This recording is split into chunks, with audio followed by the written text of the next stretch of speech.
Welcome to the Real News Network. I'm Sharmini Pires coming to you from Baltimore. This week, Lawrence Summers, former Treasury Secretary under Bush era and economic advisor to President Obama until 2010, made a very rational case in an opinion piece for a carbon emission tax levy. It is published in the Washington Post and Forbes magazine. The rationality of it appears to be hailed in the liberal and more progressive climate change advocates camps alike. Summers suggests that one item under discussion is how much the gasoline tax should be. Summers also suggests that with the recent fall in crude oil prices, no one's going to feel too much pain from the imposition of a gasoline tax. Now joining us to discuss the Summers proposition from Portland, Oregon is Robin Hahnel. Robin is Professor Emeritus in the Economics Department at American University and a Research Associate at Portland State University. He is author of Green Economics, Confronting the Ecological Crisis. Thank you so much for joining us, Robin. Okay, thank you. So, Robin, tell us what is exactly in this Summers proposition. Well, he's come out in favor of putting a price on carbon here in the domestic economy in the United States. He talks about particular numbers. He talks about a 25 cents tax increase in the federal gasoline tax. And he makes some arguments about why this is a good time, to do something like this. And as much as it pains me to say that Larry Summers has got something right, I think that mostly what he has said makes very good sense and deserves support from both environmentalists and progressives. Right. So let's unpack this a bit. So it appears that the size of the tax is in question. Now, the government itself, after having done some studies, recommended a certain amount of a tax for example, I think they had suggested 37 cents. Well, that comes from the U.S. government went through a very painstaking process of deciding, and this was not just the EPA, it's the administration did a coordinated study amongst many agencies of the federal government to come up with what they called the social cost of carbon emissions. What does it cost society to burn a cubic metric ton of carbon? And this was a very, very disputed process. People were arguing, both directions. But the current number is $37 per metric ton. So in some sense, we have an official U.S. government position on the issue of what does it cost society when we burn a cubic metric ton of carbon, whether that be gasoline, coal, or whatever. Now, it's just convenient that it turns out that if that's the damage that burning a cubic metric ton of carbon causes, $37, that roughly translates into about 37 cents, per gallon of gasoline. So what he talked about was increasing so the number question really is, what is the true cost? Most economists who study this, most environmental economists argue that $37 is actually too low. On the other hand, in terms of political, practical possibility, that's always, that's the difficult part. Getting actual legislation and policy movement to the extent that we should make it is obviously always very difficult. In any case, 25 cents, it would be a significant increase in the gasoline tax. One could argue that it ought to be 37 cents or it ought to be even higher than 37 cents. But 25 cents per gallon is certainly not meaningless. So one cannot underestimate the impact that this is going to actually have on households, because when you're talking about a gasoline tax, you actually picture, somebody pumping gas into their car and having to pay this tax. But really, those perpetrators of carbon emission has really been, the manufacturing industry. So isn't this really a tax to, consumers, really? Part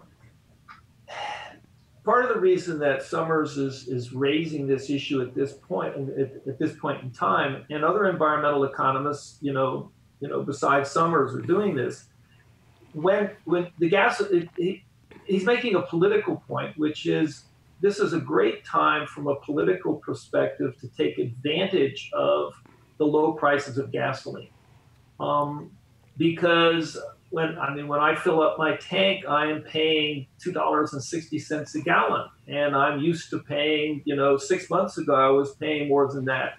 A year ago I was paying practically $4 a gallon. So he's simply arguing that the shock to the consumers, to U.S. households, would be felt less in the present context than it would be in other contexts. And I think that's a perfectly valid point to make. This is a good time to talk about raising the gasoline tax. One issue is, and the other point that he makes that I think that I want to also agree with, the question of what you do with the revenue from the tax can be separated from the question of whether or not the tax is a good idea in the first place. And the tax is a good idea in the first place because we have arguably the most important price in our market economy very, very wrong. We have a price on carbon that's zero, and it really is at least $37 per metric ton. That's a huge wrong price to have in a market economy, and it produces a tremendous amount of inefficiency. So putting a tax on carbon can correct for that kind of inefficiency. Not to speak, of course, it also is a huge step in the direction of reducing carbon emissions, which we have to do in many, many ways if we're going to avoid cataclysmic climate change. Now, then the question is, well, what do you do with the tax? Exactly. What do you do with the taxes, and how will that be distributed? I guess that's what the question is in many people's minds now. Of course it is. And everybody is going to come in and say that they have a favorite project about how it's to be used. Summers' own recommendation in his article was, he said, well, he would take a lot of those taxes and use it to pay for massive improvements in the physical infrastructure in the United States. He probably is thinking about roads and bridges. I would put it into something more like redoing the electric grid so that we can actually, change the energy system. But in any case, everybody there's a long laundry list, and different interests have sort of different interests in how they'd like to use the tax. One of the things he recommends, so when he recommends infrastructure, well, a lot of us who've been saying that the federal government should have been doing massive increases in infrastructure to get us out of the recession and get people back to work, we've been saying that for quite a while. The other recommendation he makes is that we use the tax to increase the earned income tax credit, and also to reduce the payroll, the employee's share of the payroll tax. Well, those are two huge progressive changes in the tax structure that progressive economists like me have been recommending and suggesting for quite a while.